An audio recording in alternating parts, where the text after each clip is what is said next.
هذا في السعودية رجال من أهل الرياض تحديدا، رجال نجودي وابن حلال وغايب شيطان، شاب يقول تعلقت في بنت عمي من الله، يقول لا علمت أحد وسكت، يقول توني صغير في الثانوي، قلت إن شاء الله بس أخلص الثانوية وتوظف على طول بخطبها. طبعا هو شهادة لله يعني ما يقال فيه إلا ونعم، هبريح وشقردي وفي طاعة والديه وفي المجلس عند ضيوف أبوه، يعني ينومس، فهو منوى عشقة إلا البنات على ما قال.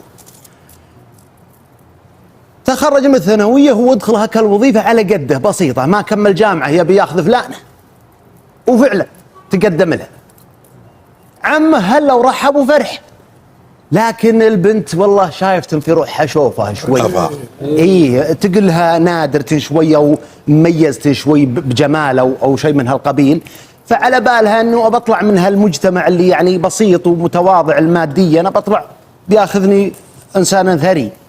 لكن تقدم هالرجال الطيب واستحت ووافقت وهي على مضض والملزق يطيح، ولا لا؟ الله اي ما ودك الوحده الا تاخذ واحده من مصامله ولا تقعد عند ابوها، بس الملزق يطيح اي تصير، هذا مثل معروف ولا يصح الا صحيح. اي بالله. الحاصل انها خذته وجابت منه بنيه ووليدين عقب ويصبر ضعيف، لكن عذاب الله الشديد ما رضت جابت له الهبال. وش ذا الفقر، وش ذا القبر اللي انت مسكننا فيه، وش ولا راح تمشيها يوسع صدرها، شافت لها موتر زين، ناظر العز الله يخلف علينا احنا هالقرنبع اللي انت مركبنا، الله يحوم سبدك، ولا كل كلمه انه خسر من الثاني حوم سبدها. اي والشاعر يقول ان رضا نور عيني حط لي جنه، ايوه والرضا شب نار وحطني فيها، ترى صحيح وما رضا شب لا وانزعل شب وانزعل، انا اقول الرضا نور عيني حط لي جنه، وانزعل شب نار وحطني فيها، وهذا الصحيح، هذا ديدون الزوجات. المهم انها كل ما اخذت انحاشت لها زعلت راح وتسلف وشرى لها طقم ذهب ورضاها ماش امور ما هي بزينه، ما في فايده، تبي لها واحد شايفته في روحها شوفه. اخر شيء قالت والله معود له قطينه مره له هدومي اللي علي قطعته الكره الشيء، ضاقت به الدنيا الضعيف وخلاها هي وعيالها عند ابوها اللي هو عمه، وقال يا عمي ترى عيالي وداعك، قال ابشر ابد في ذمتي وانا ابوك والله يستر عليه، روح وقدم استقالته. ضاقت به الدنيا والعاه في الرياض كله، ما عاد لقى هوا في الرياض، وهو ولا يدري وين يروح، وفقران ويروح للشرقيه، له اثنين الربع شروه من عندي رجال في الشرقيه، وهو ينصاهم يا مرحبا يا مرحبا بفلان ضيفنا، قال ضيف ولا هو بضيف، ضيف ويبي فزعه، قالوا كلنا الكامل، قال ما هي بفزعه، انا ابي شغل ما اطلع منه 24 ساعه بشتغل، يبي ينسى. شفتوا شو الفرق؟ الربع شاهد، انا احب اجيب الفوائد. بعض الناس نسال الله السلامه والعافيه اذا حطت به مشكله وضاق صدره وتعومس يروح يدور خرابيط يقول عشان انسى، ويضيع اللي وراه ولا يلقى حل. لكن هذا صار يدلك من طيبته انه يبي شغل عشان وفعلا لها في الشغل، دخل شركه مقاولات تاخذ مناقصات وتاخذ مشاريع ويشتغل ما يطلع الا ينوم ويرجع باكر الصبح. هذا اللي يجي سنتين يوم صار المدخل المظهر فيها الشركه، وصار عارف ان كل صغيره ويطلع المشاريع وللبر وللبلاد وكل شيء وميداني ومكتبي هبريح، سلموه الخيط والمخيط. يوم اخذ فتره قال انا ورا ما افتح مؤسسه، وافتح مؤسسه، هالكلام قبل حرب الخليج، وافتح مؤسسه ويبدا ايش؟ ياخذ مشاريع من مشاريع ومناقصات من مناقصاته، ودبت فيه الحياه وزانت اموره افتح الله عليه، وصار يشارك ابو عمر ويشارك فلان ويشارك فلان، وكل من جاء عنده مشروع قال ابد الدرهم حاضره اشتغل الله يرزقك والنص بالنص. المهم سبحان المعطي الرزاق العليم، وهي تظهر عليه النعمه ولكنه نسي العرس ونسي كلش. جاب الله له واحد من شركائه قال يا ابو فلان، انا ابو فلان وين فلان وين اخوانه؟ قال يا رجال الله اعلم. قال شلون؟ هي على الله بس شلون؟ يا رجال فلان واخته واخوه عند امهم في الرياض وانا مطلقها وانا عزوبي. قال انت عزوبي؟ اجل من اللي يعرس، انت عقل الرجاجيل وانت احسن، انت ما تصلح بالامر. قال والله يا ابن حلال انا عارف ان الحريم. قال ما هو على كيفك دقيقه بس، ويروح يكلم. قال يا اختي عندي رجال كفو كفو كفو وفي ذمتي ما تبينه. قالت والله يا اخوي انسانك كفو ويبيني فنبي. قال بس فمان الله ويعود عليه. قال يا فلان قاسم قال قم معي. شو العلم؟ قال ابيك ابيك اركب ويركب معه وروح به للبيت. يوم قعد شوي قال شوف ما في الا سلامك اختي والله انا زين الارض اللي تمشي عليها وزين الطبايع فوق زين الزين اللي انت في خاطرك، لكن جامعة الحسنيين وهالحين ترى الله عطاك اياها انسان كتبيها. هي قابله وشفها قال ها فجأة قال شوفها وقال لا اله الا الله. قال لا اله الا الله. اليوم دخلت بالقهوه ولا بنت ما شاء الله تبارك الله ويناظر والله تفتح الناس ولها بنية حليله وذربه وادب وحياء. قال يا فلان توكلها خذها. خذ معها يجي 6 أشهر. قالت يا فلان عيالك كبروا ما يصير يقعدون عند الناس ورا، ما تجيب عيالك معك. قال الله يرحم والدي. شوف طيب شوف طيب بنات الاجاويد وبنات الرجال الاصاعي. قال بيض الله وجهك والله ان هذا اللي بين عيني وحجاجي هذا اللي هوجس فيه ومضيق صدري. اطمر لعمك في الرياض. قال يا عم ابيع عيالي عندي. قال عيالك ما لي فيهم طلبه ويعطيه اياه ويجي. هذيك اللي طلقها بنت عمه تقدم لها رجال ثري بعيد من جماعتهم معروف لكنه بعيد ولكن الثرى لا تنشد الدراهم. قالت هذا الرجال هي هذا اللي وخذيه وتجيب منه ولدين 3 وتقعد معها سنيات. انبسطت خذت لها وقت مبسوطة. وشو النتيجة؟ الرجال هذا سبحان الله صار يطلع ماديا وبانت عليه النعمة والخير كله. لا انت ابو ملاك شكرا. قال عاد انا وش لها طول في الشرقية يوم الله اغناني ورا ما عود عند ابوي واخواني وعيال عمي وعزوتي ويعود ولا هم مجتمعين في حي واحد حول مربع واحد ولا ذيك الارض على 3 شوارع وخذها ودق فيها هاك القصر باستراحته جنبها بمجالس يدخل موتر منه ويظهر منه ويشتري هاك المواتر. زانت اموره. بنت عمه اللي خذت التاجر مسك رجلها في قضية ترويج مخدرات. لا حول ولا قوة الا بالله. نسأل الله السلامة والعافية. أثر هالدراهم اللي عنده وهالخير اللي مستغرب ولا يدري وين يشتغل فيه أثره يبيع ويشتري نسأل الله السلامة والعافية في هالمخدرات وهالبلاوي ويحكم عليها ب15 سنة. أبا قالت لنا ولا هو يطلقني. تطلقت منه. عودت على وين؟ أبوها. قال أبوها يا بنيتي أنا والله ما عندي زوج ما عندي إلا هالغرفتين اللي في السطح ارقي فيها بس تسكني فيها. الحين صارت ترقى وتشوف بعينها قصر ولد عمه. الله يعز من يشاء ويذل من يشاء. وعيالها يروحون ويجون على ابوه يروحون ولامهم يعودون على ابوهم بين وبين. سبحان الله العظيم. هي طمعت انه يرجعه.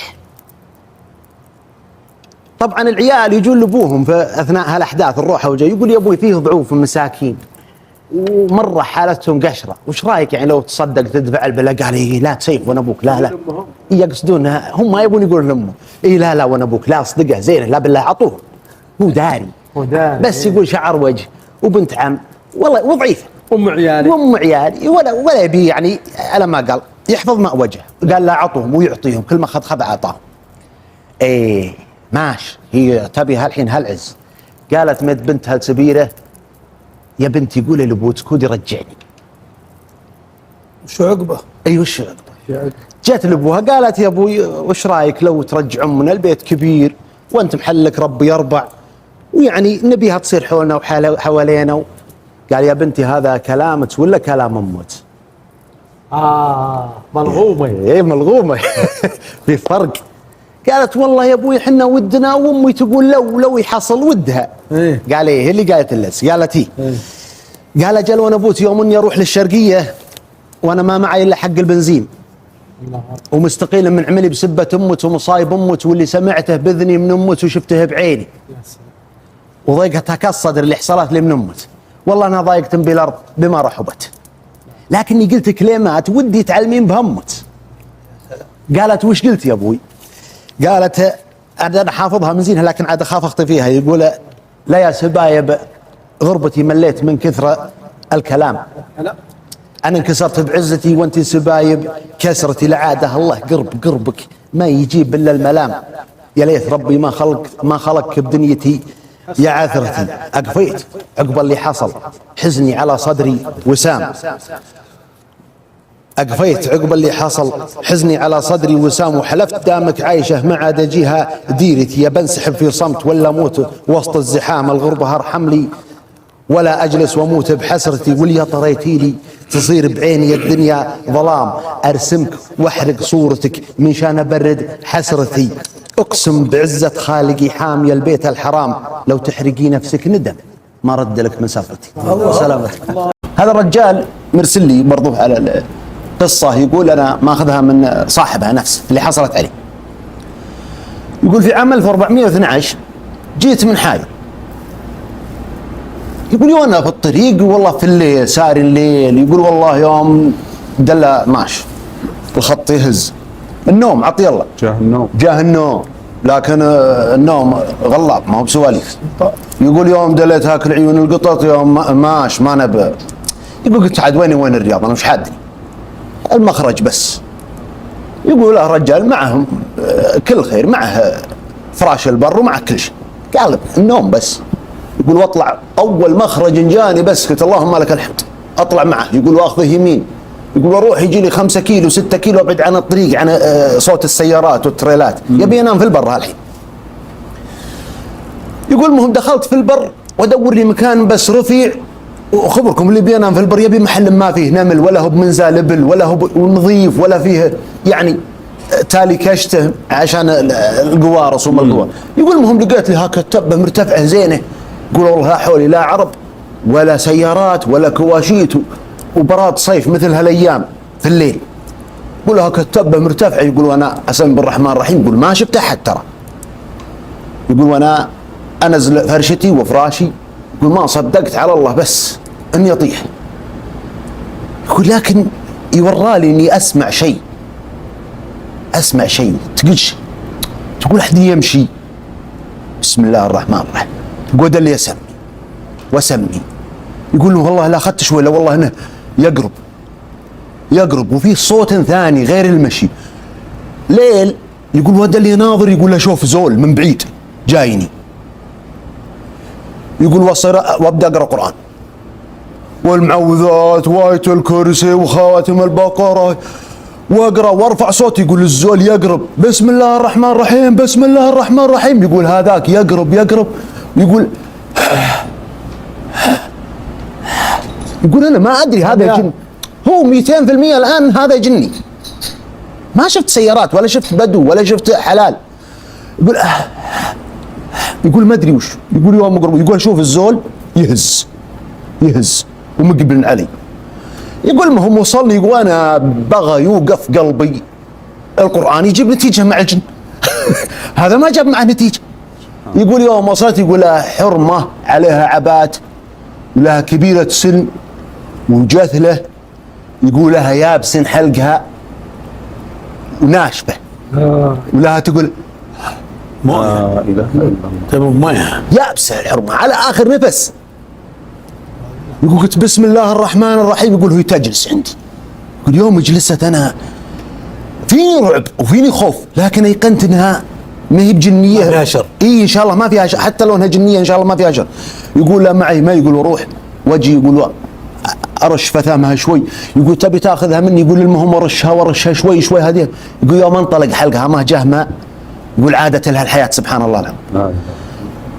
يا بنت أنت جنية ولا نسي؟ سألت بالله. قالت لا ننسي أبي تمر، أبي أكل، أنا ما أكلت، أنا تعبانة، أبي ماء، عطني ماء. طبعا ما يعطى الضميان للدرجة هذه، ما يعطى ماء بكمية كبيرة، شيء بسيط عشان ما يموت.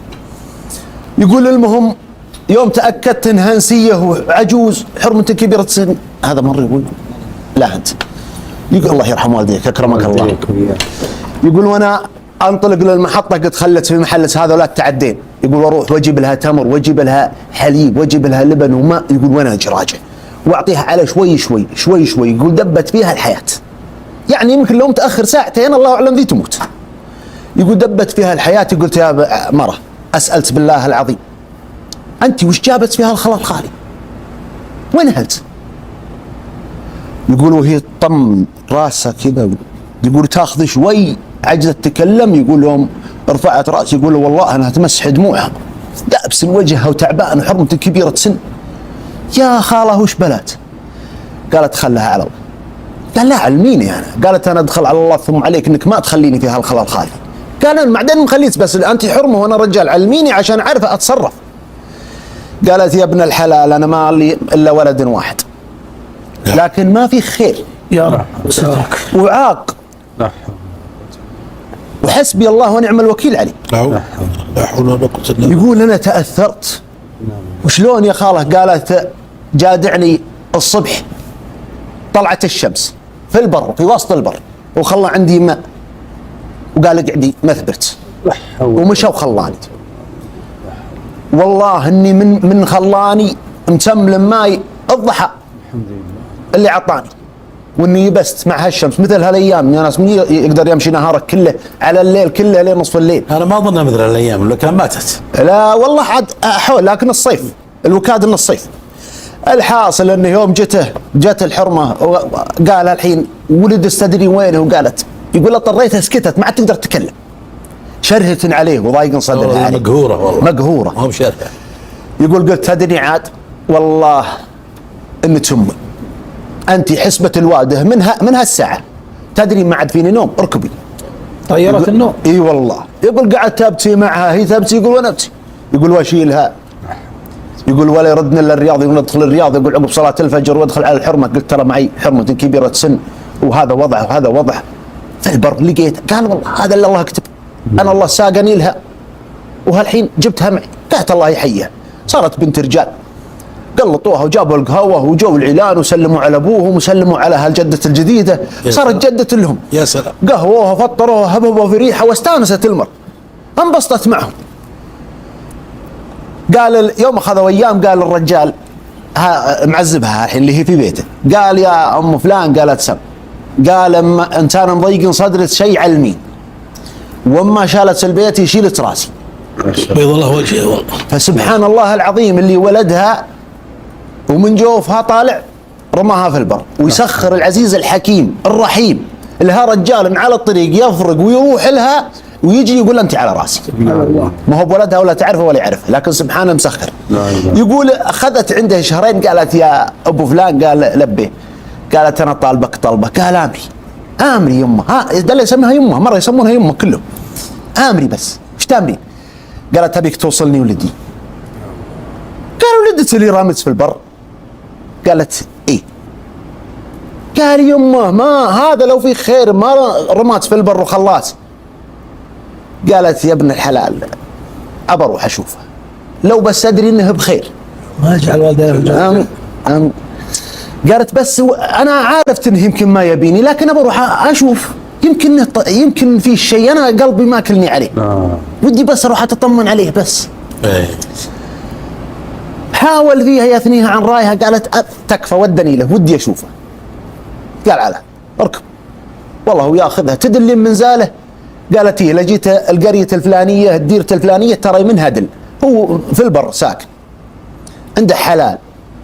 يقول يوم قبلنا عليه يقول وانا اقول يعني اكيد حن قلبه امه مهما كانت الحال. يقول يوم قبلنا عليه يقول العجوز قامت تفرك يديها. تسمح لنا بس اي امرني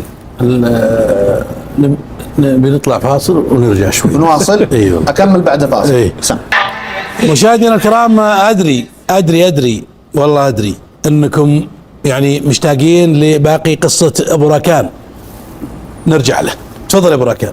وشو وقفنا عنده؟ والله وقفنا عنده وقالت بروح لولدي.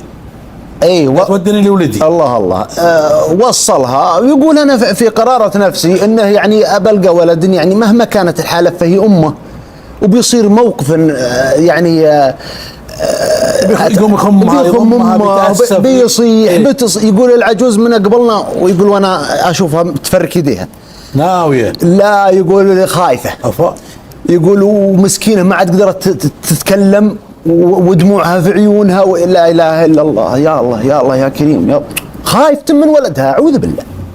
يقول يوم نزلنا يقول هو شاف السيارة عنده غنمه وعنده خيام يقول عنده حرمة جاذلة. يقول يوم جاء ما يدري وش السيارة ولا يدري وش الحرمة. يقول يوم شافها عرفها. قال أنت ما متي، أنت ما تموتين. أعوذ بالله من الشيطان. أعوذ بالله. يقول أنا من هول الموقف، يقول وقفت غضب الله. ما قدرت أتكلم.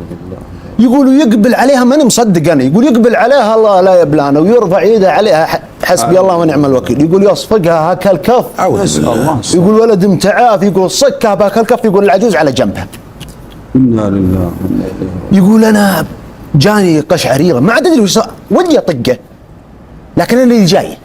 إنا لله. وفي نفس الوقت هالمسكينة هذه ما لها إلا ثمنها الحين.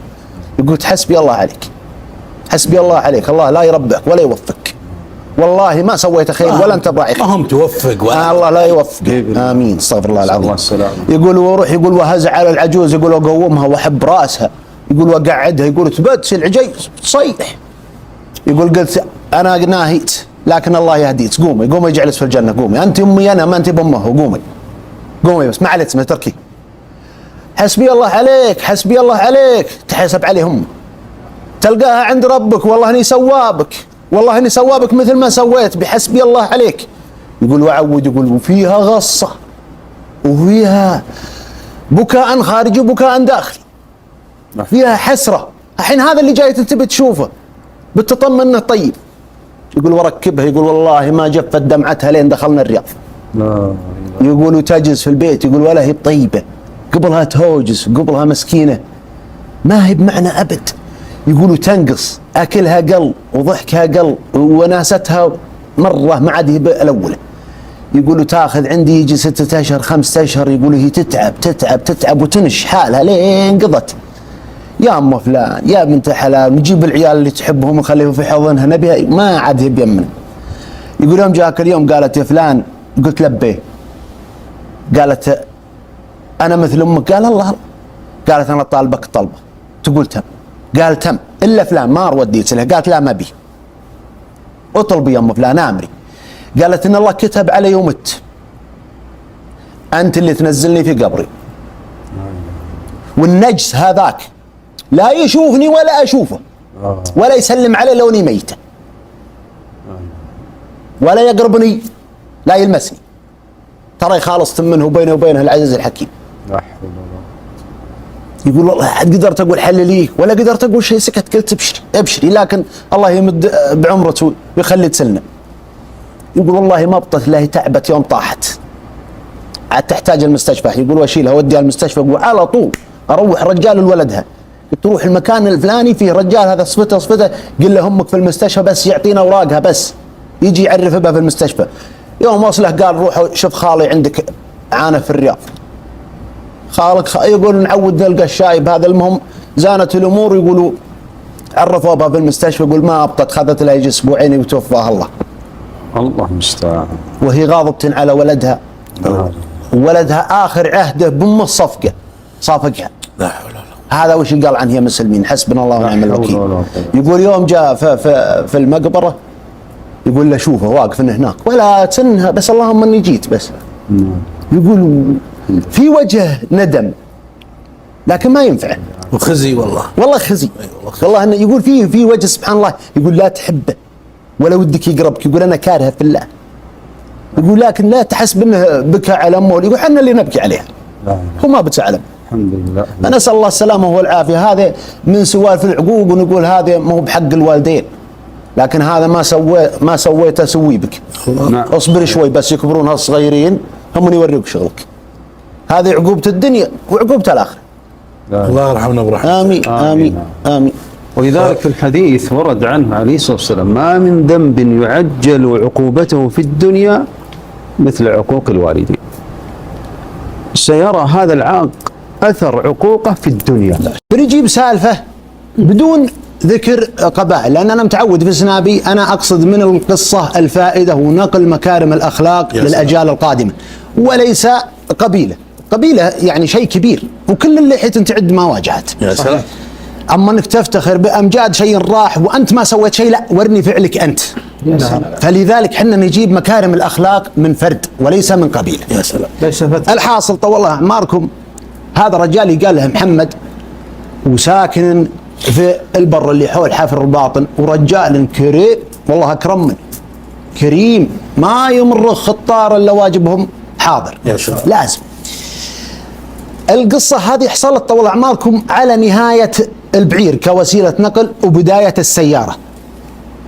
الحاصل محمد والله ما هو بيقصر عند وجه خطاره. جاء يوم من الايام مرته السيارات ما يشوفونها، بشركم ما يشوفون نادر ما تشاف السيارة توها على بداية، لا زال البعير هو الوسيلة الأساسية، لكن السيارة تلفت نظر، معناها أنها مع علية قوم، ولا معهم سيارة كشف يا سلام. ولواري، ومعهم طيور ولهم قنوص. أشروا لهم محمد، قالوا ميلوا عليه، ميلوا وسلموا وهو ينطلق للغنم ويذبح هكا الطليين. ما شاء الله. هل لو رحب الرجال قالوا خلاص تمت. يا رجل. قلت والله يحييكم الله يحييكم، ولا هكا الرجال ولا فضل على من عندي قاعدين في راس المجلس ولا تسنه حر. قالوا والخويا اللي معه يا معزبنا قاسم، قال تعرف هالرجال؟ قال لا والله ما اعرف، لكن الله يحييكم جميعا. قالوا هذا محمد بن احمد السديري ابو زيد الشاعر معروف. اي نعم الامير. ونعم يلا الساعة المباركه لو نداري قال والله ما عاد تزيدها، يكفينا ما جانا وبيض الله وجهك. يلاقي خيرا تدل الشعبان والمناطق هذه، قال هذه انا ما لودن فيها. يا سلام. لكن الليله واجبكم وانا اشوف طيوركم معكم، باكر نقنص ان شاء الله وانا دليلتكم. فعلا قنص معهم، خذ معهم 5 ايام وصادوا خير من الله، حباري وكراوين وغيرها، وارنبوا مثل ذاك الزمان راهي الصيد.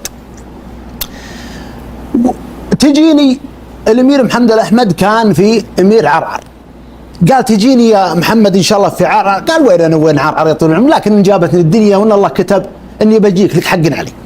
راحت هذه، مشى من عنده ابو زيد الله يجعله في بارد النعيم وولدنا ووالديكم. الدنيا قالت على محمد هذا خوينا في السالفه، يعني في البدايات لا باس. في مرة من المرات جلب له غنم من على حفر الباطن يوم جمعة وباعها، يوم باعها حط الدراهم مخباتها من اول، تذكرون عاد من الشيبان اللي يحطون المراكي الحصى اللي عند المساجد، الجلسة ما في شيبان ما يذكرونها صحيح. الحاصل انه طاعونك مثل هالجلسة هذه تصير حصى ويجلسون عليها الجماعة عقب الصلاة. لا قاعد وهذا السوق قدامه، لا والله راعيها كالبعير مبرتم بعيره ومحمل من راعي الدكان كل خير. يوم محمد عندنا ايام بعري، قال كم حقك يا ولدي؟ يقول الشاي بالراعي الدكان. ومحمد خوينا يسولف مع رجال مثلي انا وابو عبد المحسن هالحين.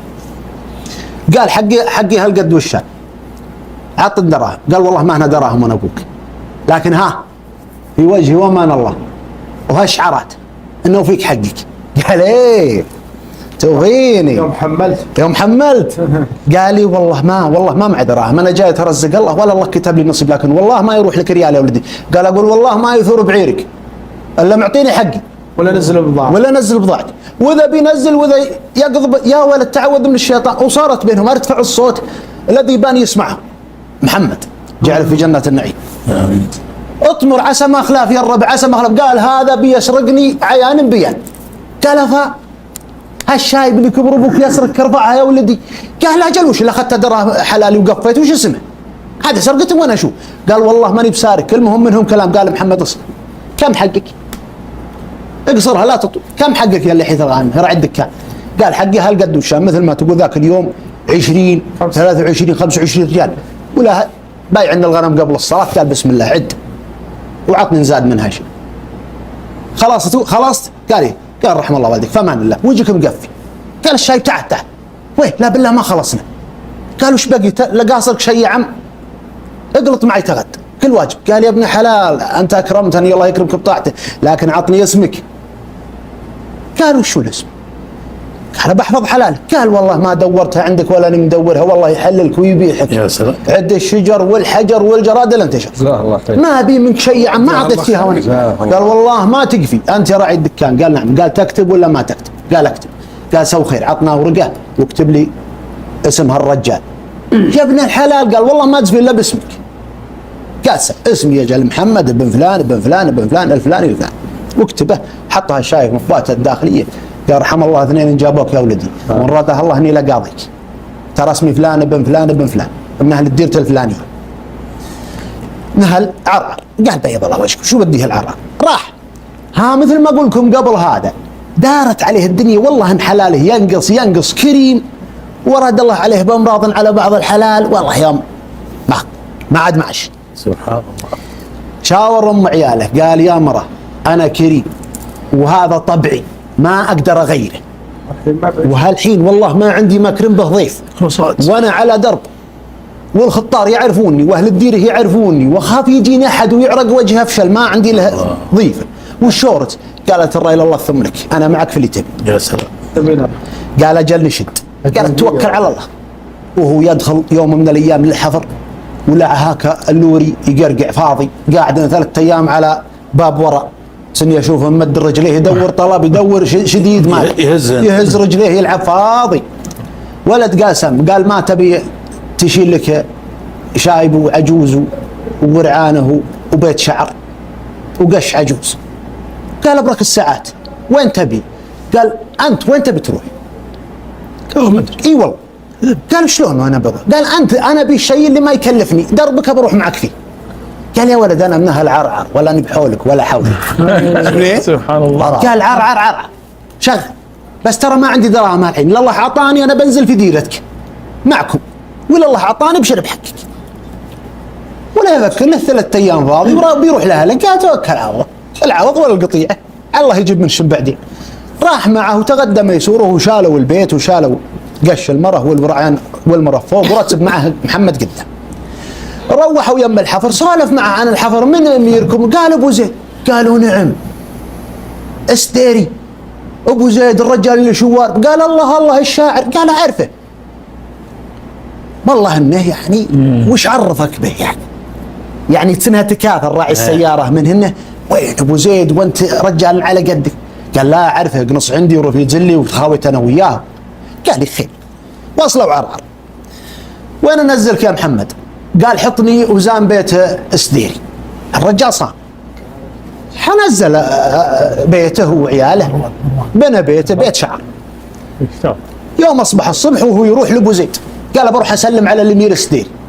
يوم دخل عليه سلام عليكم السلام، معروفه هلا به ورحب.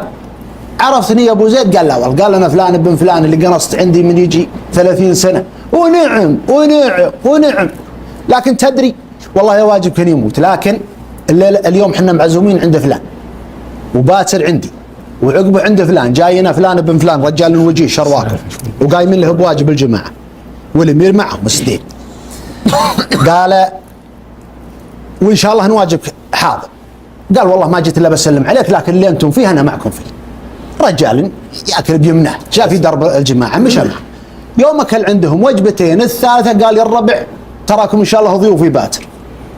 الحين هو هاجم من الكرم، ولكن الطبع عضو ما قدر يصبر. نسى ما عنده حلال، ونسى انه شاد من الفقر، زهد نفس طيبه نفس. قال يا الربع سووا خير تراكم ان شاء الله عندي باتر. قولوا تم. وش تقول يا الامير واخوياك؟ قالوا تم. الله يقويك. خير. اطلع من المجلس يوم اقبل على بيته مو بعيد. اليوم طاح بشته عن متونه ما درى. قاعد يفكر. هو جاس. اي بالله وين بجيب منه باتر؟ عشاهم عندي انا، ما عندي ما يوكل عيلان. شافته المراه بنت الفحله والله انا تشوفه البشت يوم طاح عن متونه ولا درى عنه، درت انه هو جاسه قوي. وهي توافيه محمد بسم الله عليك، وهي تلقط البشت وتنفضه وتلوي على يدها بسم الله عليك وراك جعلي فداك عسى ما شر عسى. وش اللي مشغل وش فيه؟ قال الله يا بنت الحلال اللي احنا هاجين من عودنا فيه. امنت بالله. وشلون؟ قال هلو. قالت ربك كريم، شوفوا بنات الرجال الاصايل تهون عليه، ما قالت انت اللي فيك ما يخطيك، من قالك تعزم اذا صار ما عندك شيء فسكت. لا، قالت يا محمد رب البيت كريم ويسهلها، والكريم معان، وان شاء الله انها بتيسر. من هذا الباتر فيها فرج وانا اختك ما عليك. يا الله يجزاك خير، عسى الله كريم. يوم اصبح الصبح ويتقهوى وياها، ولا معروفه عندها العرعر، حاطين مشرع ماء مدين طويل حاطته الحكومه لاهل البل والغنم تارد. يوم ضوت هاكا قطعت هاكا الغنم شيء مهول، اليوم ملت السهل كله. قالت يا محمد، قال لبيه. قالت يا راين عندي لك. قال عسى خير.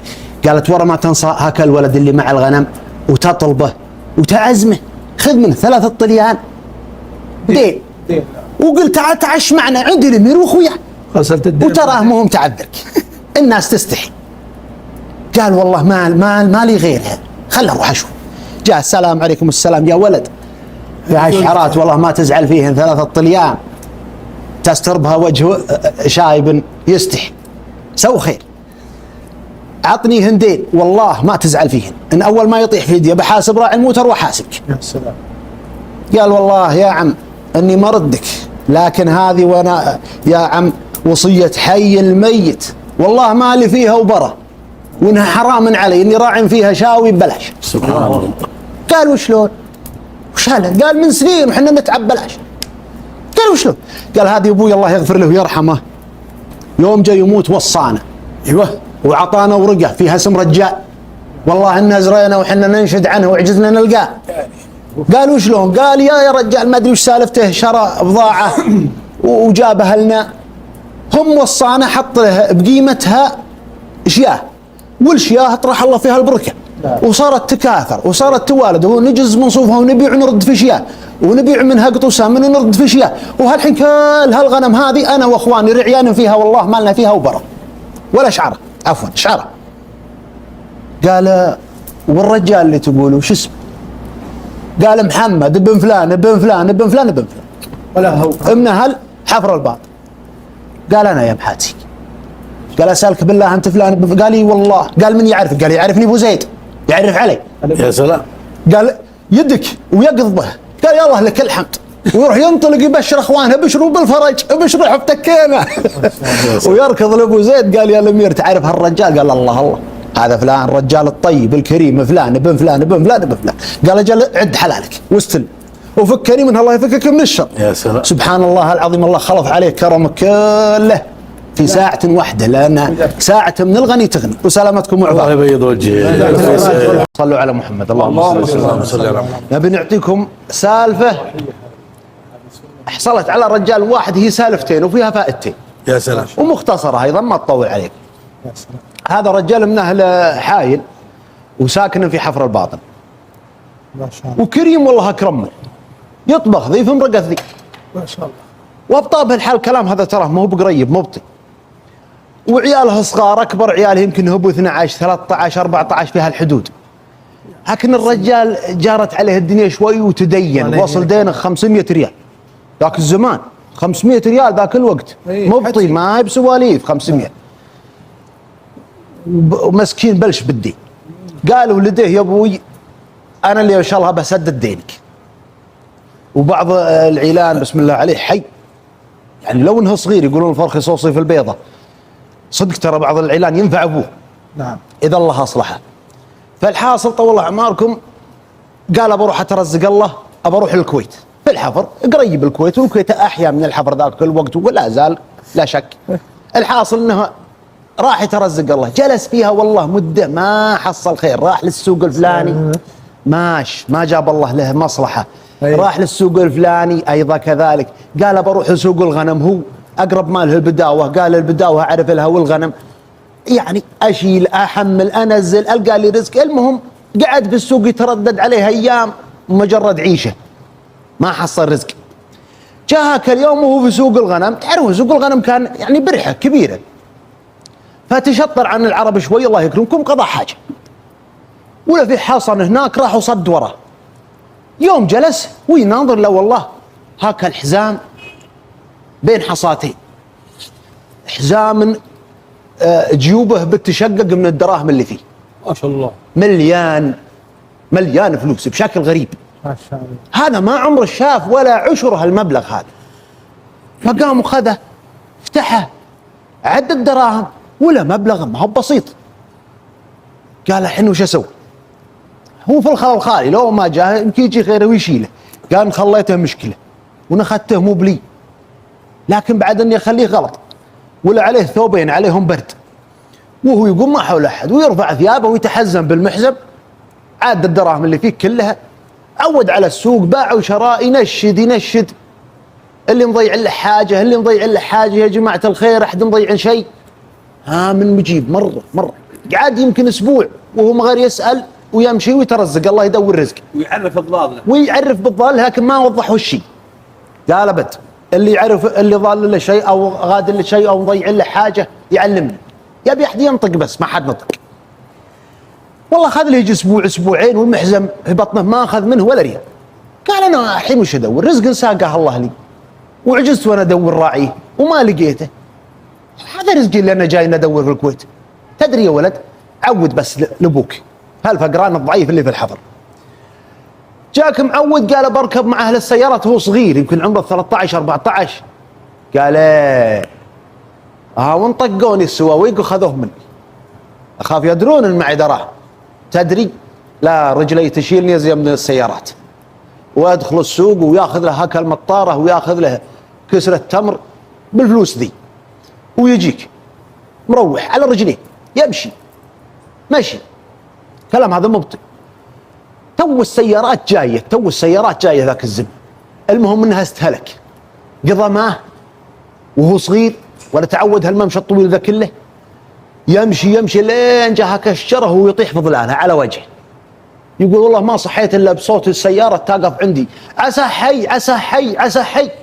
والله يطبوا الرجاجيل ولا شايب وولده شايب لحيته بيضه لين صدره وولده نشيط ويقلبونه ويرشونه بالماء.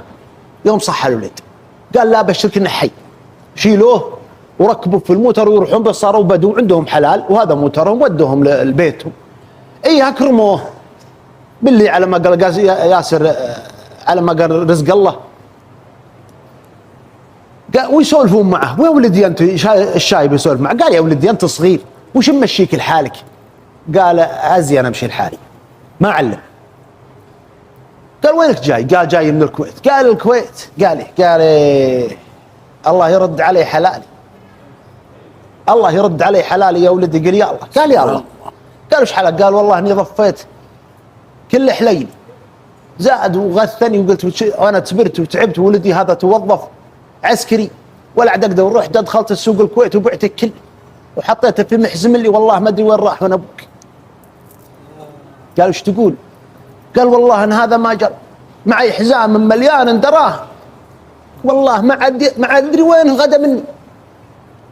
قال وش صفة الحزام وش شكله وش كثر الفلوس اللي فيه؟ قال شكله كذا وصفته كذا وش كذا ولكن الحلال وانا ابوك والله ما يضيع. يبي يعودني بحلي في السماء عرشه ان الله بيرد لي ضالتي. قال اسمحوا لي شوي وهو يصد ورا الرواق ويرفع ثوبه ويفك حزامه. قال سب هذا حلالك عده والله ما راح منه الا قيمه المطاره والتمر وتبيها خذها. قال اشهد ان لا اله الا الله. انت وين لقيته؟ قال لقيته في المحل الفلاني. قال اشهد ان لا اله الا الله. الحين ذكرت الا والله انك صادق. عندها كالحصى؟ قال عند الحصى.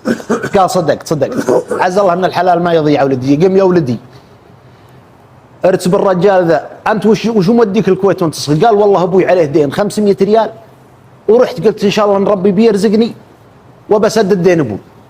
قالوا كم دينك؟ قال 500. قال هذه 500 دين ابوك وهذه 200 الشاربك تستاهلها. ويا ولدي قم ركب الرجال ذا ولا توقفه الا عند بيت ابوه. قال ان شاء الله. ودع ما انتهت السالفه جت الفائده الثانيه. وصلوا طول اعماركم من بيت ابوه فرحوا به ماخذ المده زي ما تقول 3 اشهر 4 اشهر وما شاء الله سدد الدين وما شاء الله يعني تنامسوا بفعله على صغر سنه. ادخل الولد ببعض الدراهم واشترى غنم منايح يحلب هو وامه وابوه يشربون وجاب له منايح. قالت امه يا ولدي جارتنا فلانه جابت لها وليد وابوه طارش يعني خرج ولم يعد ابعد ما عاد عود ولا يدرى عنها والام مريضه ولا فيها حليب. ما تسوي خير ما ترخص لنا وانا امك نعطيها منيحه. قال تسترخصيني امها انا والمنايح لت لا وهذه جارتنا لا هي لو. قالت جزاك الله خير والله وتاخذ لها شاة وعنس وصخالها وتبعها وتروح وتدخلها على جارتهم. قالت ترى هذه ساق الله لنا رزق وحلبي وسقيها الصغير. قالت أبد هي عزة نفس ولا تدخل علي وحنا بخير. قالت يا بنت حلال أنا حرمة مثلك وعارف أنت ما في سحل خذيها وذكري الله. قالت مرة ويجي الولد ويسلم عليها مورا الباب ويبارك لها في المولود. قال يا بنت الرجال يا جارة ترى اللي تحقن علينا ورجلة غايب وحنا في محله وهذه والله الناس بتاخذ، قالت والله ما تدخل عليه، قال تدرين وداعه. هاي مهبلت للصغير منيحة عنه منيحه الى تابر يعطيني اياها يبيها تقبلها. قالت تسدى ما يخالف، جبر بخاطرها شوي. ايه قعدوا لهم زود سنه وشدوا عودوا على حايل اهله. راح سنين وتوفى ابوه رحمه الله وهو كبر في السن وكبر الفقر معه، ما حصل ذاك الخير يعني، ما شيء بسيط. يوم ضاقت عليه سنة من السنين الدنيا قال انا ورا ما اعود على الحفر، انا معروف في الحفر لو انها الحايل اكثر من حايل، يجيب الله لي نصيب، يجيب الله لي احد اني اعرفه. عود خذ في الحفر زي ما تقولون اسبوعين ثلاثه وهو يتردد على سوق الغنم، سوق الغنم. يوم جاء ذاك اليوم المبروك ولها لك العايدي محملين لهم غنم 2 عيال، ولا محملين غنم ما تحترس الغنم فيه مليان. يا عيال وين النية ان شاء الله؟ قالوا والله لها الشمه ولا مرطاق خلقها من الحفر، لا حصل خير. قالوا شي قعدنا بعود كلهم ينقلوني لو بلاش. قال ما تبون خوي طيب يعاونكم يشيل ويحط ويفزع؟ وين عطيتوني وما عطيتوني، يكفيني توصيلتكم للشمال بس لو قربتوني لاهلي.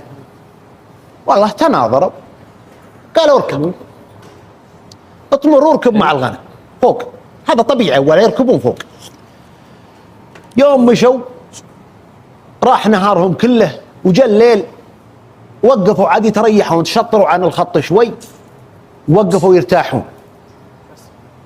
حولوا مثل ما تقول فرشه، لا انت المر، حولوا هكا الفرشه وحولوا دافورهم وعزبتهم وطبخوا عشاهم. الرجال راعي نظر وراعي حلال وراتب مع الحلال ويناظر الحلال متضايق ومعه بهم صغار، ولا فتحوا الصندوق ولا حركوا ساكن غنم محل. قال يا الربع البهايم هذه نزلوها.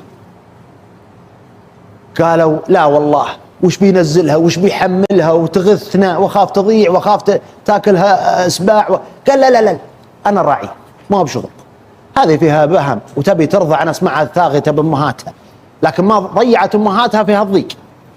نزلوها انا رح الريوس بس ولا على كاميرا على هكا الجرف، وافتح باب الصندوق ونزله وتوسع الغنم وكل صغير يلقمه ويرضعونها الصغيرات تستانس، اثرها ميت تنجوع يعني لو استمر زود يوم ماتوا جوع وهي مع امهات. قال شفتوا الحلال وليه؟ قالوا بيض الله وجهك وجزاك الله خير ارحم الله والديك. اي تعشوا ذاك الليل وامسوا، يوم اصبحوا قالوا عاد استحوا قالوا اركب معنا قدام، والله ما تركب مع الغنم. لا لا قالوا والله انت تركب قدام. صار بين الاثنين السواق والمعاون. رجاكم روحي كملون درب. قال السواق يا فلان بيض الله وجهك والله ان علمك غانم، يهرج على راعي الباب اللي عند الباب هذه. قال وجهك ابيض مالي فيها طيب. قال عاد الراتب، قال انا ما زملت من روحة الحايل، انا زمل والله من دورة هالرجال اللي ما ادري وين بلقاه. اي رجال؟ يحجون بيناتهم. أي. قال هالرجال اللي انا والله ما اعرف الا اسمه ولا ادري وين ارضه، انا وين بلقاه هالغنم هذه في الصندوق كم بتاخذ من يوم الله اعلم. الا ميري الاقي خير ما تعرفه. انت منين؟ قال انا من حايل. قال يا اخوي سووا خير، في واحد من جهتكم هكا الديره يقال له فلان ابن فلان ابن فلان الفلاني. قالوا وين عرفته وين عرفك؟ قال انا بيه انا رايح له الحين. قال وش هو رايح له؟ قال رايح بعطيه الغنم. قالوا هو يطلبك الغنم؟ قال ايه شيخ يطلبني الغنم. قالوا شلون؟ قال يا رجال تو امي جايبتني ويعطيه السالفه، وجاب عنز وشات وقال هذه من يحتل الوليد ولا تبر يردها عليه، وهذا اني تبرته بروح ارد حلاله عليه، الله لا يقطع محل من حلال. الله اكبر. قال امك فلانه؟ يوم ارتاع قال لي والله امي فلان. قال وانت ولد فلان ابن فلان؟ قال الله الله. قالوا بيتكم في المحل الفلاني؟ قال الله الله. قال اجل انا الرجال اللي انت رايح الدوري. وهو يرد يده المخبات ويطلع تابعيته ذاك اليوم توابع. قالوا هذا اسمي لسانك تقرا. يوم قرأ قال اشهد ان لا اله الا الله سبحان من ساقك لي وصلتها بيني وبين سواق الموتى. لكن تدري راح يا رجال لين تصل بيته، هو يروح ينزل لها الحمله هالغنم ذي كلها سبحان من رد عليه حلال. رزق الله سبحانه وتعالى. يقول الشاعر من يصنع الخير، من يصنع الخير ايوه لا يعدم جوازيه، لا يذهب عرف بين الله والناس. الله ما عند الناس ما يضع عند الله. من يصنع الخير لا يعدم جوازيه لا يذهب العرف بين الله والناس. يا سلام أي. يا سلام. هذه طال عمرك يا شيخ وانت مبخص مني فيها حكمتين. أي. الاولى الامانه، ان الله قضى دينه وزاده على دين ابوه يوم انها يعني حفظ الامانه وردها صاحبها. والثانيه المعروف، نقول افلح من ذكر الله لا اله الا الله وصلى على النبي. اللهم صل وسلم على رسول الله. هذه قصه حصلت في الاردن في الستينات الميلاديه. رجال كان في الزرقاء جاي منه يدرس في كليه وجاي يمشي على رجليه يبي يروح لبيته، مر سنتر البلد باصات وسيارات وكداده وفيه مخيم لاجئين فلسطينيين. قد صارت الاحداث، اسال الله ان يرد المسلمين حقوقهم. الله. فلقى له بنيه صغيره جميله جميله جميله، شعرها اشقر وعيونها رمادي فاتح تقريبا، ولكن البنت ما لها وجهه، تمشي تروح من هناك هم توقف وتصيح، هم تروح كذا، هو ارخى رجلها شوي وقعد يناظر وين بتروح وشو هذه وين اهلها.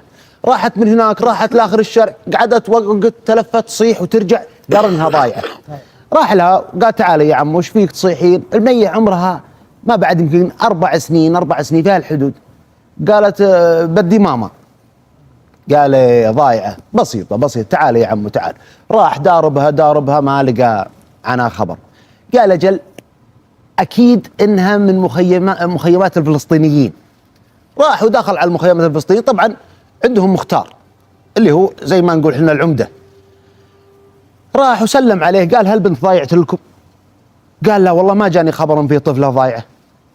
طيب الحين العصر الشمس بتغيب شلون وسيارات وفيه باصات تنقل الجنود وهذا في زحمه والبنت خطر عليها تتخلى. قال طيب تخليها عندك يقول الرجال. قال لا والله هذه مسؤوليه وامانه انا ما اعرفها، لكن خذها معك وتعال بكره اكيد بنلقاها لها.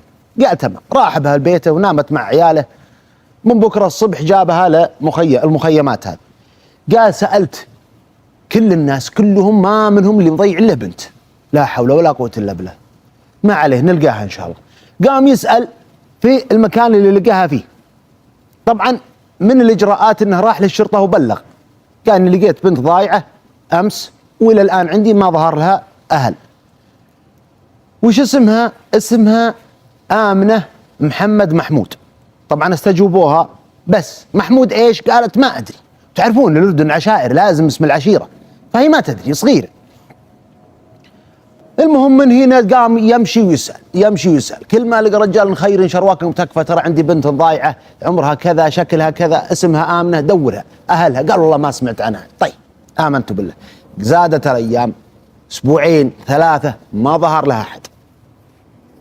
الله ان الرجال يعني ما طلع لها اوراق ولا شيء، اللهم بلغ في الشرطه وكل من لقاه مثل المخاتير وهذا كل من راح له علمه عمده حاره او مختار حاره قال ترى عندي بنت ضايعه. ما حد عطى خبر. الكلام هذا ما ادري انا قلته ولا ما قلته، هذا حصل في الزرقاء في الاردن. والله راحت سنه. في البدايه البنت تصيح وتعبت نفسيا وابي اهلي ابي امي ما هنا. مع الوقت تأقلمت مع الأطفال في البيت وسلكت وعاشت معهم 2 3 الرجال ما خلى حد ما سأله. عجز. كبرت البنية فز عودها وصلت سن البلوغ، صارت 13 14 جاء فيها جمال. يوم جاء فيها جمال ما يكاد يوصف. شعرها طبيعي يميل للأصفر والعيون رمادية، وفيها ميزة عشان ما ننساها، فيها شيء غريب، بياض العين فيه نقطة سوداء، تراها مهمة هذه. وش النقطة السوداء هذه؟ مين في السوادة، لا في البياض. وش يبدو انه مرض وراثي. المهم لا الشكل لا الشعر ولا العيون، هذه عيون المنطقة ذي وش العلم ما يدرون. ما لقوا عنها خبر. يوم فز عودها وزان جسمها صارت راعية البيت تغار اللي هي في بيتها.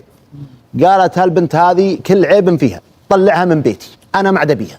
صارت اي مشكله تصير اي شيء خرب في البيت هي انا ما بيها طلعها من بيتي. بالعربي مين بنتنا ما نبيها يا بنت خاف يلا وين اوديها؟ لا ظهر لها اهل وانا اخطيت ما طلعت لها اوراق وارميها في الشارع. هذه مسكينه ضعيفه. المهم انه تصبر عليها في مشاكل تصير ماخذ لها حرمتين. خذ له طول الله اعماركم على يوم صارت 13 خذ عليها بعد 3-4 سنين، ولا ما هو استاذ هو في الكليه، لعنده ذاك الطالب ما شاء الله تبارك الله وسيم ومرتب وبين انه ابن عائله مرتاحه ماديا وما شاء الله من الاوائل على الدفعه. قال له بعد المحاضره تعالي، كان قريب ما يتخرج. قال طيب، جاء في المكتب، تفضل استاذ في شيء؟ قال انت وش بتسوي بعد التخرج؟ قال بدور وظيفه وانا ان شاء الله بدرس، بكون مدرس وبتوظف وبعدها بتزوج. قال طيب وش رايك تتزوج قبل لا تشتغل؟ قال لا الناس ما يعطوني. قال لا انا بعطيك. شلون؟ قال موضوع كيت وكيت وكيت وهالقصه هذه، وانا لقيتها ترى مي بنتي، لكن يا ولدي الابو اللي يربي مو باللي ينجب، فانا هذه مربيها مع بناتي. وشوفها شاورها لك. راح الولد لابوه قال يا ابوي الاستاذ فلان الفلان الفلاني يقول كذا. قال ونعم والله حمولتهم معروفه، بس يقول البنت مي بنتي. قال هو صادق الابو اللي يربي، لكن يا ولدي الشأن شانك، انت ودك تتزوج؟ قال لي والله ودي. قال طيب وش رايك تشوفها؟ انصلحت ولا الحمد لله؟ قال تمام. راحوا شافوها. يوم شافها الولد، يوم لانت عظام الولد داخ سكت على قول مسكته من الخير. يوم شافها ما عاد قدر يتحرك. رجع لابوه قال له انا ما فكرت انها نص هالجمال هذا ولا ربع، انا ما عمر عيني شافت مثله، ابيها تكفى يا ابوي. قال سبحان الله العظيم. طيب بدأوا في الكلام الجد. طيب يا فلان انت وليها الان لكن بدون اوراق، وش نسوي؟ القصه حصلت في الستينات، حسبوا حساب العمر هذا اللي راح، يعني قلنا الحين في السبعينات ممكن ابو عبد المحسن تقريبا. المهم الامور سهلات، لا في كمبيوتر. قاموا بموجب بلاغ الشرطه وشهاده المختار في المخيم اللاجئين الفلسطينيين واهل الحاره والعقار، راحوا طلعوا لها اوراق من الاحوال ومن المحكمه ولايه لها الشخص هذا عليها اللي رباها، وتم الزواج. لكن المشكله كانت في اسم العشيره، حطوها باسم احد الاثنين هذا العشيره بس، ولا الاسم ثلاثي موجود، آمنة محمد محمود. تزوج هالولد وأنجبت منه وحبته وحبها، لكن فيها غصة، هي صابرة ضرها الصبر، هي عايشة الصبر من طفولتها، لأنها تتجرع مرارة فقد الأهل. أنا وين أهلي؟ هذول ما قصروا، لكن وإن كان أهلي وينهم؟ بالذات عقب ما تزوجت خلاص ارتاحت راعية البيت، فشبه أنه يعني الزيارات صارت نادرة للبيت الشخص اللي رباها هذا. وصارت احيانا يعني تجلس لحالها وتبكي من الحزن، انه مو معقوله اهلي نسوني، ضعت. طيب ضعت لازم يلقوني، يتركون ظناهم. بعد سنوات جاء زوجها عقد عمل في الامارات، تحديدا في ابو ظبي كمعلم. راحت وسكنت مع زوجها وتجاورت هي وعائله اردنيه. وفق الله ان الزوجه ام الجيران على قولتهم صارت من الزرقاء، فتآلفوا الحريم، انبسطوا يعني في غربة زي ما تقول بالنسبة لهم. صاروا يجتمعون ويسولفون. بعد أكثر من سنة من لقاءاتهم خلص الكلام، يعني اللي بدأوا يدورون مواضيع ثانية. قالت الجارة والله سبحان الله العظيم من عجائب هالدنيا، جاء نزل علينا جار على أهلي، بيت أهلي في الزرقاء. قالت هي، قالت مسكين حالته تقطع القلب، ولد شباب مساكين، ولكن يمسك ابوي، يعني شكى على ابوي الحال كم مره، قال حنا متبهذلين وحالتنا حاله. ليش سلامات؟ قالت انه هو عسكري وجاي يداوم في الزرقاء واستاجر بيت جنب بيت اهلي، ويسولف على ابوي ويقول ان من ضاعت اختي الصغيره وحنا والله ما حنا بخير. ابوي جاه ضغط وجاه سكر، وبعد 3 سنوات من ضياعها ما خلى مكان وهو يركض جاه جلطه ومات، ولهينا في ابوي، حالتنا حاله يعني صراحه فينا جرح من ضياع اختنا. هالحين هي البنت اللي تسمع هذه الضايعه تراها ما قالت لجارتها اني ضايعه، لانها تراها نقص فيها، انه شلون اهلك ما دوروك. فهي تقول اهلي، تقصد اهلها اللي ربوها، اي طيبين وفي الزرقاء الحمد لله بس، وتقطع سالفه الاهل. فلما قالت لها هذه انه الرجل يقول ان اختي ضايعه من كذا سنه توافق نفس التاريخ، قالت لها وجاركم هذا يعني متى الخبر هذا؟ قالت هذا والله اخر مره جيت كانوا اهلي يتكلمون فيه، يقولون مسكين لا زال عنده امل يلقى اخته ما حد بلاقيها، اكيد انها ماتت. قالت هو جاركم للان؟ قالت ايه الظاهر انه موجود. قالت اتصلي عليه الان، اتصلي على اهلك الان ايام التلفون الثابت، اتصلي عليه الان. ارتاعت الجار، قالت وليش وش تحمستي وش دخلك انت؟ قالت اقول لك اتصلي، وش اسم البنت الضايعه؟ قالت والله ما ادري بس اتذكر كانهم قالوا امنه. قالت امنه ايش؟ قالت والله ما ادري. قالت بسرعه اتصل. اتصلت على اهلها، قالت اسالوا جارنا الان، هم بالتلفون ولا روحوا طقوا الباب عليه، قولوا له البنت الضايعه اختك وش اسمها؟ شوي يوم اتصلوا عليهم رجع الاتصال ثاني مره، قالوا يقول امنه محمد محمود. وهي تنفجر تصيح، طبقت البنيه هذه وتنفجر تصيح. قالت هذا اخوي، وتتصل على زوجها على المدرسه، قالت الان تحجز لي على الاردن. وهذه جارتها قالت مثل، لانها هي اللي الوسيطه الان، فاحجزوا على الاردن على اقرب رحله وسافروا الحرمتين هذولا. فراحت، طبعا هي قالت انت روحي لاهلك وعلميهم بالخبر وانا بروح لابوي اللي رباني. فراحت لابوه قالت شوف الله اعلم ان اهلي لقيتهم. قال وين لقيتهم؟ قالت لقيتهم في الامارات. الخبر جاني وانا في الامارات. سبحان الله، الله كاتب لها شيء عقب الصبر هذا كله. وش العلم؟ قالت العلم كذا وكذا. قال وصلونا بها. تواصلت مع رقم اهلها، اهل جارتها، عطوهم رقم الرجال، كلمه الرجال هذا اللي رباها اللي هو اخوها الان. انت وش اسمك؟ قال فلان محمد محمود. قال يا اخي ضايعت لكم بنت كذا. قال نعم اسمها امنه قبل كذا سنه. قال معك صوره لها؟ قال نعم الان معي. قال لازم نتقابل. خذ البنت راح بيتاكد من خلال الصور، لانه هو مصورها مع عياله اول ما جابها، صور تذكاريه، والنقطه اللي بالعين يوم تواجهت هي واخوها اصلا قبل كل شيء انفجروا الاثنين يبكون، دم يحن على الاخو واخته بدون ما بعد قالوا السلام عليكم وتحاضنوا وسلموا على بعض. الله اكبر بعد هالعمر. فعلا الشبه 100%، العيون رماديه والنقطه اللي في بياضة العين هذه موجوده، وشعر سبحان الله يميل للصفار.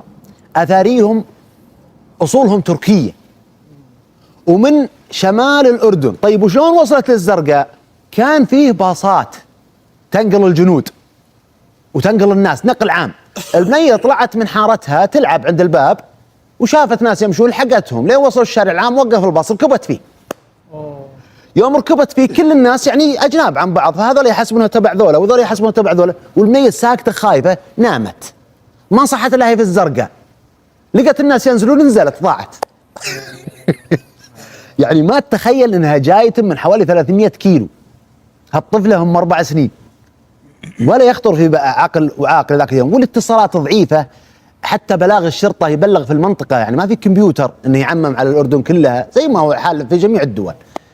فسبحان الله العظيم تواجهت هي واخوها وعرفها، وفعلا ابوها كان متوفي. طبعا المصيبه الان اخوها وش يقول للام؟ الام كبيره السن، اخواتها تقريبا نسوها، ايسوا منها الا من رحمه الله. فاتصل على امه وقال يمه انا معي ضيوف سووا لنا منسف وترى بنجي ان شاء الله وبنتغدى معكم. قالت الله يحييكم. يوم جمعه صلوا الجمعه وراحوا ودخلوا. قالت هي انا ما اجلس، هي يقول اصبري خلها امهد. قالت والله ما تمهد لحد، انا بدخل اشوف امي واخواتي. فلما دخلت لقت الام والاخوات جالسين، جلست تصيح، انهارت. الله. ما تدري هذه من هي وهذه من هي، مشككه اخواتها تتذكرهم زي الحلم. فهي ما تدري ايش تقول انت فلان ولا انت فلان، لكن هذه امها تقول الناظر يدمها امها تقول اني خبز انا مع امي وانا صغيره تعلمني الخبز وكوتني النار من التنور من هنا. تقول رحت لامي ورفعت ذراعي كذا علامه. تقول يوم شافت الكويه النار تقول تناظرها شبه اخواتها اساسا. قالت والله انك امنه. ويتحاضنون ويصير فرحه عظيمه. سبحان ردها الله يعني عقب عمر لاهلها. يوم ترجع لاهلها وهي معها 7 ما بين ولد وبنت، ما شاء الله، يعني صارت مره، الله المستعان. فهذه سبحان الله من عجائب الدنيا وسلامتكم. هذول 3 شباب في احدى المحافظات وكانوا يتعاطون حبوب أو مخدره، نسأل الله السلامة. نسأل الله السلامه والعافيه. الحاصل انه الحبوب انهتهم ماديا، ما عاد يملكون ولا ريال. راحوا لهذا يبون يشترون منه، قال فلوس، راحوا للثاني فلوس، راح الثالث فلوس، مع انه يعني يعرفونهم وزباينهم لكن ما فيهم خير، لا هم لا اللي يبيع ولا اللي يشتري. هذه ما فيها مرجله. فبالتالي يبون هالبلا هذا. واحد معهم مع السياره ونيت، وقعدوا يدورون في هالمحافظه هذه. الكلام هذا عام 1982 ميلادي، تو لا بعد جت اتصالات ولا بعد جت. فهم يدورون الظهر، الا والله فيه ذاك الرجال في هال50 من عمره طالع من البنك. الرجال هذا معروف في الديره ولا هو بيسوق، لكنه راعي غنم. قالوا وش جايب ان فلان في البنك؟ والله ما غير جاي يسحب فلوس. إيه تكلموا فيه، قال واحد العلم عندي فلان هذا بايع غنم امس على ولد عمي فلان ومعطيه شيك، وهذا والله ما يعرف الشيك ما الشيك جاي يبي يصرفه. قالوا بس معه فلوس وقف عنده.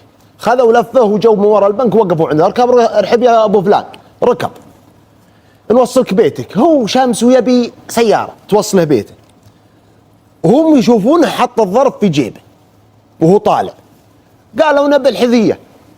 الحذيه معروفه يعني عطنا من اللي معك. قال ما به حذيه ولا به دراهم. قالوا تسيف ما به دراهم. طلع من البنك، قال مسدد الفواتير. يتصدد عنهم، هو مو بوانسل لهم بالحيل لكن يبي السياره بالعربي. قالوا الا انت بايع غنم وعطنا يا اخوي. قال لي منه كلمه منهم كلمه، زاد الكلام زاد الكلام، ما هم معطيهم فلوس بالعربي، هو عارفهم. السواق نسال الله السلامه، ما نقول اثار المخدرات، ما عادوا في شعوره، يبي مخدرات وبس. قام طلع سكين من درج السياره وطعنه. يوم طعنه مد يده وخذ الظرف اللي في مخباته وفتح الباب ودفه. طاح الرجال صريع، انحاش بالسياره، انطلق بالسياره. يوم راح له يجي له 5 كيلو اللي وراه من يوم ما طعنه. طعنت يا المجنون بيذبحونا معك، احنا ما قلنا نذبحه، ما اتفقنا نذبح. قالوا شو تبون يعطوني الفلوس؟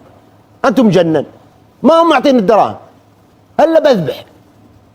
قال واحد منهم والله اني لبلغ عليك. قال تبلغ علي انا وانا ماخذ الفلوس لي ولك؟ وهو يوقف وينزلون الثلاثه ويتضاربون الثلاثه. السواق هو اكبرهم، اكبر منهم بسنتين، ضرب الاول، الثاني تقل فتر حيله شوي وتعافر هو وياه لين السكين اللي طعن بها الاول في جيبه طلعها وعطاها اياه. شوف الجنون، مخدرات هذه ما توديك الا لداهيه. نعم. ونهايتها لا تحمد عقبها. طعن الثاني، يوم طعنه طول حماركم الا غرقان في دم. ركب السائق، ها؟ السائق اللي طعن. اي حط طعن الثاني، هذا ثاني صريع له، وهو طعن يشغل سيارته وينطلق ويعرض الخط السريع وهو ينطلق. وين هو رايح؟ ما معه خبر، مرتاع وخايف وخلاص مسكوني بيمسكوني.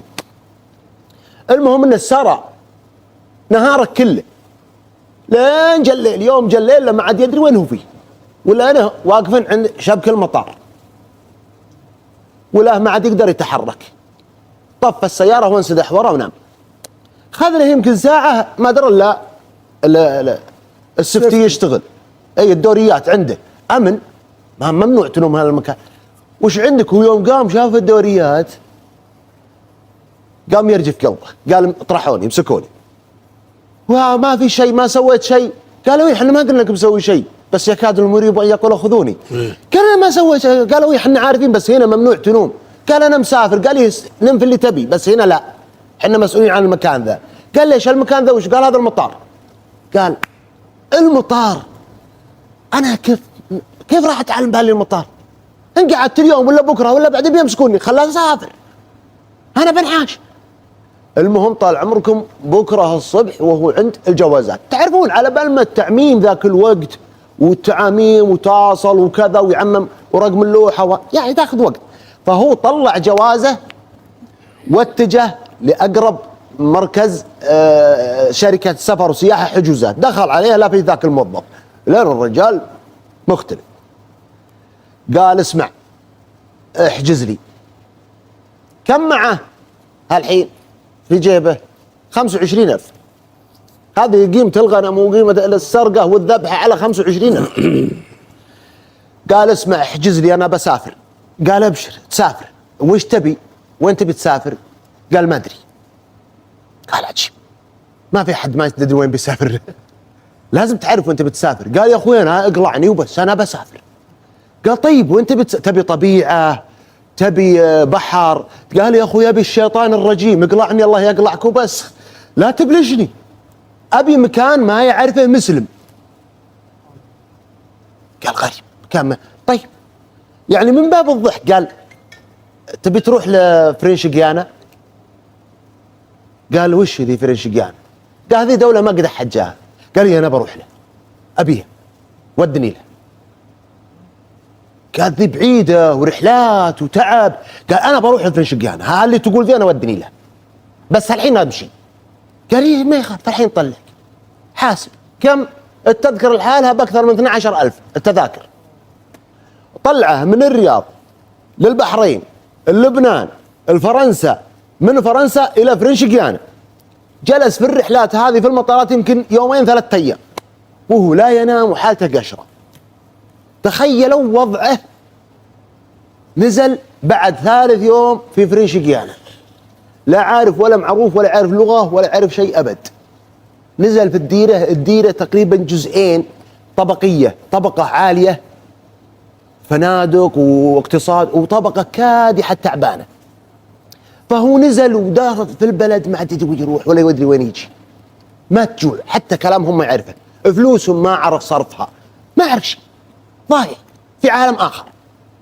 فقام يمشي معهم لين طواه الجوع. آخر شيء صار يشتري، يقول ها أبي آكل بس، وكل واحد يوخر عنه. لين جاب الله له واحد رحمه أشر له. وين أشر له؟ على إيش؟ على الكنيسة. الكنيسة وش فيها؟ هم أكثرهم هي ساحلية، فالسمك اللي ما ينباع في السوق يصير نص عمر ياخذونه الصيادين يودونه الكنيسة، خلاص سووا اللي تبون يعني، فيسوونه يضبعوه. صار ياكل مسكين، خذ له يمكن أسبوع إلى ما تجوع، رجع على هالمائدة وكل منها وطلع. طبعا أكل من الله عليك عليه. عاش معهم فترة لين اللي قاله رجع، تصادق هو إياه. صار إيش؟ يشغل حمالي يشيلوا ينزلون من السفن، واستمر معه فترة. بعد طبعا هو الآن مخفي هويته، ولا يقول أنا من وين، ولا مغير اسمه وكل شيء. المهم انه تصادق هو هالرجال هذا صداقة عظيمة. وبعد حوالي 9 شهور سنة انطلق لسانه بلغتهم. طبعا لغتهم انجليزية لكنها مكسرة، ما هي بانجليزية صحيحة يعني، فيها اخطاء، فيها مختلفة شوي. فالحاصل عاش عيشة ضنكة زي عيشة الطبقة الكادحة التعبانة، يعني تقريبا ترى دخله البطنة، ما يستفيد شيء ولا يجمع شيء. بعد فترة انتقل مع خويه هذا الديرة الثانية في فرنش جيانا واشتغلوا. يوم من الأيام لقى الظهر، طبعا طبيعتهم كلهم طبيعتهم الظهر الشمس حامية ساحلية، فيريحون تحت الشجر يتسلقون وينامون شوي الظهر مقيال. فيقول يوم جالس مرة في الظلال لا يشوف رجال لابس نزار ويصلي في هالديرة حد يصلي غير، لا ولا لحية، شكله لا هو بهندي ولا هو مشكل، وضعه غريب. فراح وجلس عنده، قال السلام عليكم، قال عليكم السلام. قال أنت تصلي؟ قال نعم. أنت من وين؟ قال أنا مسلم، أصولي يعني أجدادي فيهم حضارم وفيهم هنود وفيهم زنوج من أفريقيا، فحنا خليط، ومعي ناس واجد زيي هنا، الحين بيجون نصلي. جو وصلوا. قالوا زين. دخل معه، انتقلوا معه لمدينتهم، طبعا عملهم موسمي، فرجعوا مدينتهم او بلدتهم، رجع معهم في نفس فرنش جيانا، هذه بلده صغيره. اعجبوا فيه واعجب فيهم، صار زي ما تقول صديق له الحي هذا كله. فاخذ له دكان، اعطوه طبعا مبلغ، وفتح له دكان وصار ينام فيه ويبيع فيه وعيشته فيه ولا يتعدى. جلس فيه 6 سنوات طبعا هو لما قال لهم ان انا حضرمي وتوني جاي، طبعا قال لهم انا حضرمي عفوا، قالوا زين يعني لسانك عربي؟ قال نعم. قال جابك الله تصلي بنا. هو اول ما يصلي طراه الصلاه ما يعرف الصلاه هو، قال بس اعطوني مصحف. صار يقرا وما شاء الله لا اله الا الله فتح الله عليه، صار هو الامام ويقرا بهم وما شاء الله يعني يدخل الايمان في قلبه، صار ما يقدر يضيع الفرض بحكم انه الامام بما فيها صلاه الفجر. ايه بعد 6 سنوات قالوا يا فلان وش رايك تتزوج؟ انت لا رحت ولا سافرت ولا جيت ولا جاك زوار ولا عندك زود اتصالات، غريب. علمنا بسرك. قال ما عندي سر، انا مقطوع من الشجره. خايف هو. قالوا طيب وش رايك نزوجك؟ هذا فلان عنده بنت. قال ما يخالف. خذها ولا بنت جميله وما شاء الله مؤدبه وحبها وحبته، جاه منها عيال. هالحين هذول الربع ذولا فيه منهم ناس هاجروا الى هولندا قبل سنوات، حتى قبل لا يجي هو، ويسمع بهم هو في السنه يوم، يا هذولاك يجون عند ذولا 5 ايام اسبوع او العكس ذولا يروحون. فهو عارف القصه هذه ان قاربنا في هولندا ونحن نتزاور احنا وياه. يقولوا له مشينا تعال معنا خلنا نروح لفرنشقيانا. قال ابدا ولا تعدى ديرتي ولا اطلع من هالمكان. بعد 28 سنه لزموا عليه قالوا الا تروح معنا لهولندا، شوف اقاربنا وشوف الدنيا، انت ايش خايف منه؟ حتى لو عليك قضيه تراها نست. قال ها. طلعوا له جواز. طبعا هو خلال الوقت هذا ترى طلع اقامه في البدايه، بعدين طلع جنسيه فرنشقياني، وبعدين طلع جواز بحكم انه اقام سنوات في البلد، فصار مواطن عادي. فطلع جواز وسافر الى هولندا معه. قالوا بكره بنروح للعاصمه نسيت اسمها عشان في صلاه جمعه وفي مسجد. المسجد هذا وين فيه؟ جنب السفاره السعوديه. شوفوا الدنيا وشلون. فلما اقبلوا مع الشارع المسجد على اليسار والسفاره على اليمين، شاف العلم. في كايين هذا. ها؟ كايين العاصمة. اعتقد انها كايين. اعتقد. نعم. الحاصل انه لقوا شاف العلم. يوم شاف العلم والدلي دموعه تهل بدون صياح، ماسك نفسه لكن دموعه تهل يوم شاف علم السعوديه بس بعد 28 سنه. وناظروا وقالوا وش فيك يا فلان؟ وش فيك؟ قال ما فيني شيء بس عيوني فيها حراره وحساسيه. قالوا طيب، هم عارفين عنده بلا. دخلوا المسجد وصلوا الجمعه.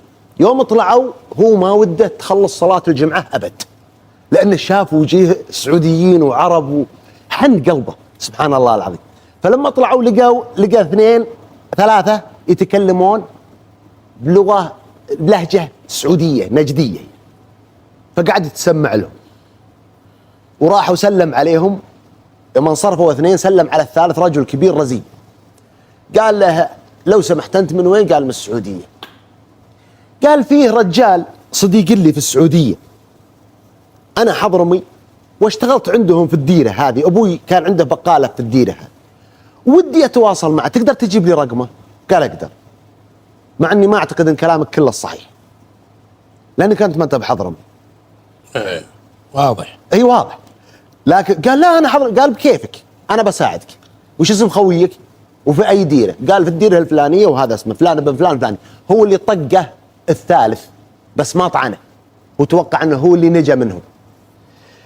فقال عطني اسمه، اعطاه اسمه.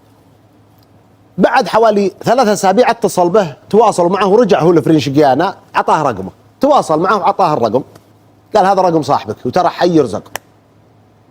طبعا له عياره هذا فاتصل عليه، بس عياره اي مصيبه نساها يعني، مثل ما تقول عريف خلينا نقول. قال عريف.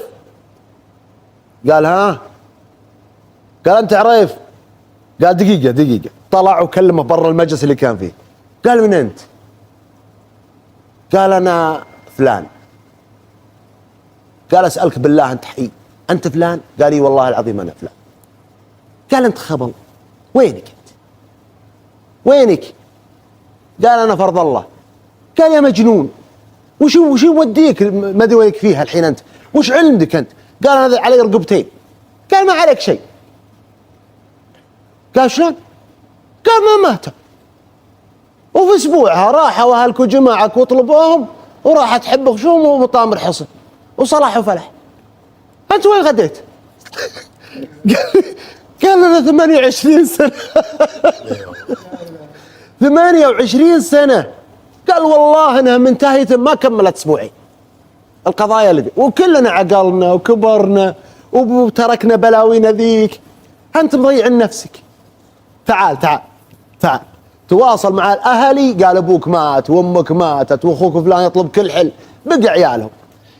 قال طيب رجع الرجال، عاد بنختصرها، رجع الرجال يوم رجع جل ديرته وراح لبيت ابوه. يوم جاء بيت ابوه له بيت شعبي قديم اللي كانوا ساكنينه، ولا ولد اخوه حاطه مستودع، حاط له محل تجاري وحاط بيت جده ذا مستودع. لقى الولد ولد في 25 26 سنه. قال السلام عليكم. وعليكم السلام. قال انا ابي اهل هالبيت. قال اهل هالبيت فنيوا يا عم، لكن اقلط معنا في بيتنا. قال ان شاء الله. انت من انت؟ قال انا فلان ابن. قال ابن فلان. قال ايه ونعم. اجل بروح معك. ابوك موجود؟ قال الله في البيت. قال ذهب الدله، يلا انا وراك. اتصل قال ترى معي رجال ما اعرفه بس اني لقيته عند بيت جدي. قال الله يحييه. تقابلوا. يوم دخل المجلس قال مرحبا مرحبا، هذا اخوك تسبر شوي في السن وقل شوفه، فز وسلم عليه يا هلا يا هلا بالضيف، الله حيه يلا حيه. يوم اقبل وقضبت يده قال ما عرفتني يا اخوي؟ فلان. قال فلان وهو يخم. قال راح يا ولدي عزم عمانك وعماتك كلهم، قل لا يتاخر منهم حتى ترى اخوهم جاء. الله اكبر. عقب 28 او 29 سنه ويجي ويجلس معهم ويستانسوا. وقالوا عاد ارجع تعال بعيالك وعيش معنا. قال ما عاد تصلح. طبعا هو هناك تطور نشاطه وصار عنده شركه وتاجر صار بخير، فصار من اهل البلد هناك. أنا قال عيشتي هناك والله انها شوفتكم احب لي، لكن هناك مصلحتي ما عاد اقدر اعيش هنا. فرجع وعاش هناك وصار يتواصل معهم في رمضان وفي اتصالات وكذا. وهذه سالفته وسلامتكم. ولكن جبناها يعني سبحان الله. شوفوا ان المخدرات الدنيا هو شيء غريب سبحان الله احداثها، والمخدرات ما تودي الخير يا جماعه الخير. وسلامتكم.